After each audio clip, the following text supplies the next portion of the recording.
통풍, 식이 조절 없이, 회피요법 없이 통풍 시소환으로 근원적 치료를 도와드립니다. 통풍은 요산이라는 물질이 몸 밖으로 빠져나가지 못하고 과도하게 축적되어 발생하는 질환으로 다른 사람이 지나가면서 일으킨 바람에도 아플 정도라고 하여 통풍이라고 합니다. 통풍에 대한 설명을 서울 아산병원 홈페이지 자료를 기준으로 설명드리자면, 통풍은 요산의 과다 축적으로 발생하는데, 요산은 우리가 먹는 여러 음식이 소화되어 최종적으로 대사된 후 나오는 물질로 혈액 내에 녹아있다가 소변으로 배출됩니다. 통풍 환자는 혈청 내 요산이 지나치게 많습니다. 이처럼 과다 축적된 요산은 결정체로 변하고, 이 요산 결정체가 관절 내에 침착되어 염증을 유발합니다. 대체적으로 통풍 환자는 대개 혈액 내 요산 증상치 이상으로 높은 고요산 혈장을 가지고 있습니다. 하지만 아무 증상 없이 고요산 혈장이 있는 사람이 훨씬 더 많기 때문에 요산이 높다고 모두 통풍 환자인 것은 절대 아닙니다. 따라서 통풍 관절염은 고요산 혈장이 심할수록 또 기간이 오래될수록 발병할 가능성이 커진다고 이해하시면 되십니다. 통풍을 치료하지 않으면 발작성 관절염의 빈도가 점점 잦아지고 침범하는 관절수도 많아지며 회복하는 시간도 점점 길어집니다. 관절염이 반복적으로 발생하면서 관절이 점차 상하면 만성화됩니다. 그러면서 통풍성 결절이라 불리는 덩어리가 관절 주위나 피하 조직에 나타나기도 합니다.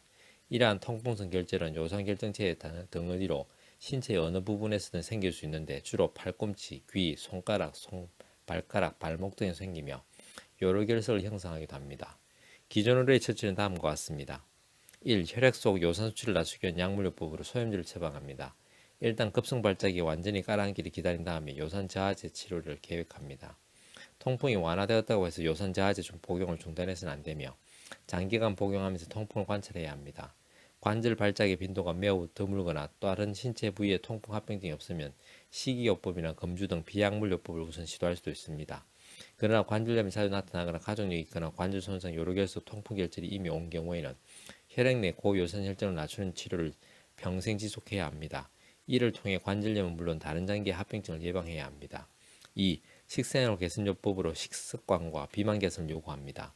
고단백 고칼로리 식에는 통풍성 관절염의 원인이 되는 요산을 발생시키는 퓨린이 많이 들어있으므로 주의해야 합니다.